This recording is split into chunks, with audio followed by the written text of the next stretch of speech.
随着焚神三火的催动，萧炎的实力变得强大无比，而且身上所散发出来的气息显然也已经达到了7重天位神巅峰。萧炎也是被焚神三火的力量所震惊了一下，没想到可以让自己的修为达到7重天位神巅峰层次。要知道，实力达到5重天位神之后，天位海就会变成天位星辰海，而从百颗星辰提升至堪比万颗星辰海的实力，那得需要多么庞大的力量方才能够做得到啊！然而萧炎确实能够做出如此跨度，5重天位神巅峰提升到7重天位神巅峰，就算是让一些修炼者历练万年几十万年时间都不曾突破2个重天的境界，而萧炎可以靠着焚神三火的力量瞬间拥有了如此强大的力量，可以说整个诸神万界中都不会有任何人做到这般。毕竟创造了焚神诀的那个人肯定是一位无上大能般的存在，如今开启焚神三火后已经达到了7重天位神巅峰，那么日后收服第4道神火以及第5道神火，那岂不是可以激发更多的焚神之力，说不定能够一举提升到巅峰天位神，甚至可以达到大咒的最高境界，主神的大能领域也说不定。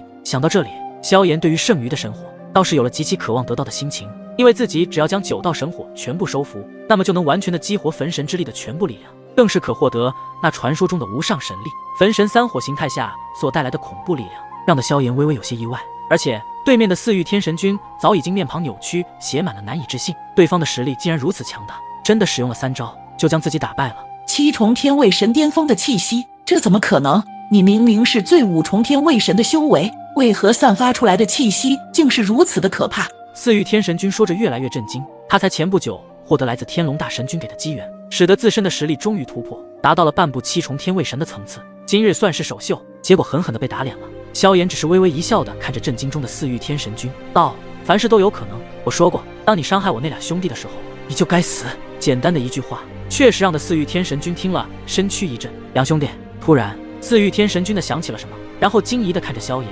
恍然大悟道：原来你是萧炎，你也挺聪明，猜出来了。如果在之前，萧炎还不敌眼前这位成熟妖艳、充满魅惑的少妇，可现在他是能够在瞬间一巴掌将其拍死。然而此时的4域天神君忽然大笑起来，那笑声非常的诡异莫名。哈哈哈，我早该想到是你，刚刚施展出火焰的时候我就有所察觉，而你戴着面具我才没有断定，你倒是送上门来了。不要忘了，这里是我的地盘，我有100种方法可以让你死。你来神奇联盟应该是救他们2个吧？既然来了，那么你就进去找他们吧，还有你们所有人一起进去等着被炼化吧。4域天神君的语气变得越来越低沉，眼神散发出诡异之色，感受到萧炎身上那散发出来的那股奇特的力量，他深知自己已经不是对方的对手，就唯有使出最后的压箱底牌了。见到4域天神君的异样诡异之色，萧炎微言微明，仿佛有一种不好的事情要发生，当即直接催动神魂力量，对着下方的所有超神势力之人大喊一声：大家快离开4域天！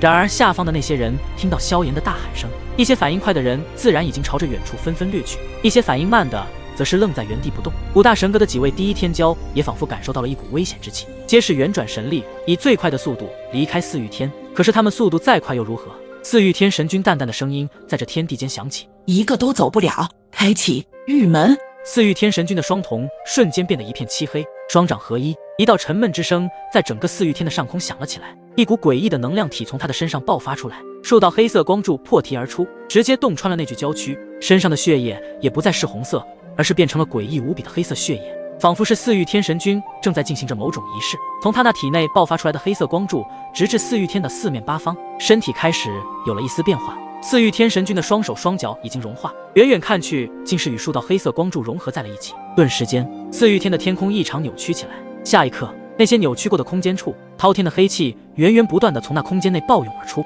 对着整个4域天铺天盖地的袭来。很快，随着空间的扭曲后，那些黑气愈发的浓郁，开始侵蚀4域天中的一切生物，就连空气都被染指了。随着这些无尽黑气出现后，那数道黑色光柱射出后，也引起了毁灭般的波动，从那空间中传出，然后一道磅礴耀眼的漆黑强光几乎布满了整个4域天，无法形容的毁灭冲击在天空之上四面八方的席卷而开，其中所有山脉直接是一瞬间化为赤地，恐怖的毁灭气息笼罩天地。此时上空已经没有任何的光明，直接被黑暗元素所代替，他们看到的不仅仅是黑暗天空，它更像是一个通往那个世界的大门。而后下方的所有超神势力之人都被这些黑气笼罩，重要接触到这些黑气，他们就承受不住，仿佛体内的神魂都要破体而出了。一些人开始尖叫起来，因为那些尖叫的人在他们的惊恐表情之下，神魂直接被吸入了那黑暗之门中。就连5大神阁的哪些人第一天骄都感到这些黑气能量极为的诡异可怕。能够直接侵蚀他们的神力，任由他们如何反抗都没有多大的作用。吴雪、武姬、藏青青等人更是受到黑气的侵染，